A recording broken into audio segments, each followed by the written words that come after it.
Part number 5 اس سے پہلے والی ویڈیو میں ہم نے آپ حضرات سے اس بات کی وضاحت کی تھی کہ انسان کے متعلق اللہ تعالیٰ نے فرمایا ہے وَإِنَّهُ لِحُبِّ الْخَيْرِ لَشَدِيدٌ کہ مال سے بہت پیار کرتا ہے، سخت محبت کرتا ہے، اور اس صرف ایسا نہیں ہے کہ کسی خاص علاقے کے لوگ ایسے ہیں۔ یہاں پر انسان کے لفظ میں تمام افراد داخل ہے، جنس فرد بھی داخل ہے، موجود انسان بھی داخل ہے، سب داخل ہے۔ اور آپ سے بتایا تھا کہ انبیاء کرام علیہ الصلوۃ والسلام کو اللہ نے پاک ہستیاں بنائی تھی، اور ان کے صحابہ حوارین بھی پاک اچھے لوگ تھے، حلال کماتے تھے، کھاتے تھے، اور اللہ تعالیٰ کا حکم بھی ہے ان کے لیے کہ یا ایھا الرسل کلوا من الطیبات واعملوا صالحا، اور اللہ تعالیٰ نے مومنین کو بھی حکم فرمایا ہے کہ پاک چیزیں کھایا کرو۔ لیکن اس کے ساتھ ساتھ پھر بھی دنیا کے تمام انسانوں میں سب سے حریص اور مال کے لالچی، مال کے لیے مر مٹنے والے، مال پر جان فدا کرنے والے، اور زمین کے ذخائر پر ڈاکہ ڈالنے والے لوگ جو ہے یہود و نصارہ ہیں، اور ان کی دیگر جو کفار ہیں مختلف جنسوں کے، وہ بھی کیا ہے اس میں داخل ہے۔ پھر اس کے بعد سے اگر آپ دیکھیں نا، مسلمانوں کا دور بھی آیا ہے، ان میں مختلف قسم کے لوگ ہیں، وہ بھی ایسے ہیں کہ مال کے پیاسے ہیں، مال سے محبت کرتے ہیں، اور اس زمین مٹی کی پیداوار کی وجہ سے یہ سارے اثرات پائے جاتے ہیں۔ اور یہود و نصارہ جو ہے نا زمانے میں ہم سے پہلے آئے ہیں، ان کا دین بھی پہلے آیا ہے، پھر آخر میں اسلام آیا، پھر مسلمان لوگ ہیں نا ان کو مسلمین کہتے ہیں۔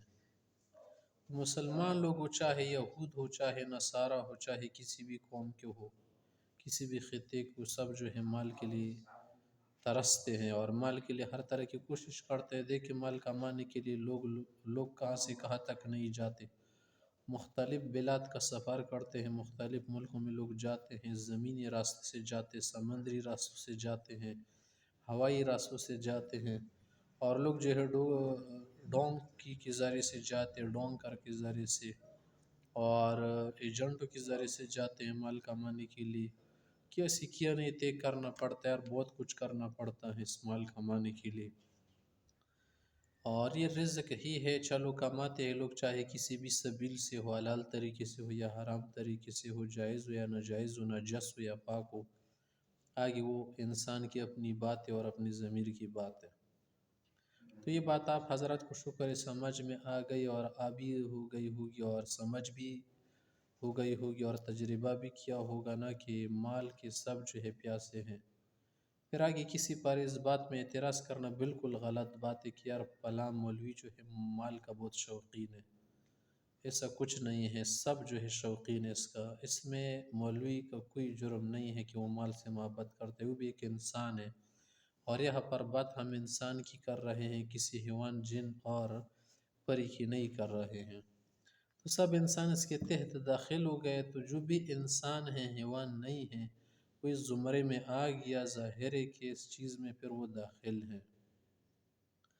تو زمین کی مٹی کا ایک اثر تو یہ ہمارے اوپر مرتب ہوتا ہے کہ زمین جو مٹی ہے نا، یہ چیزوں کو کھاتی ہیں، زنگ لگا لگا کے چیز کو ختم کر دیتی ہیں،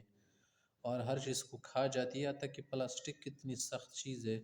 عموماً جو ہے زمین کی زراعت میں پلاسٹک جو ہے مانع بنتا ہے، رکاوٹ بنتا ہے، اس کی وجہ سے زراعت اچھی نہیں ہوتی، فصلیں، اور جگہ جگہ سے اس کی صفائی ہوتی، لیکن پھر بھی جب زمین میں اس کا زیادہ ٹائم ہو جائے، سورج کی تپش اس پر پڑتی رہے، تو پھر اس سے جو ہے نا وہ بھی گل کے ختم ہو جاتا ہے، گل کے اور سڑ کے جو ہے نا پلاسٹک ختم ہو جاتے ہیں۔ تو جب پلاسٹک جیسی چیز، پلاسٹک کی چیزیں جو ہے زمین میں ختم ہو جاتی ہیں، تو انسان بھی صحیح ہے، کھانے کا کیڑا ہے۔ انسان صرف تمام حیوانات کی بات نہیں ہے، وہ تو آپ کو معلوم ہی ہے کہ جو بھی ذی روح ہے، جان ہے، وہ چیزیں کھاتی، اسی طرح انسان بھی ہے۔ آگے اس پر ہم مزید آپ سے بات کریں گے۔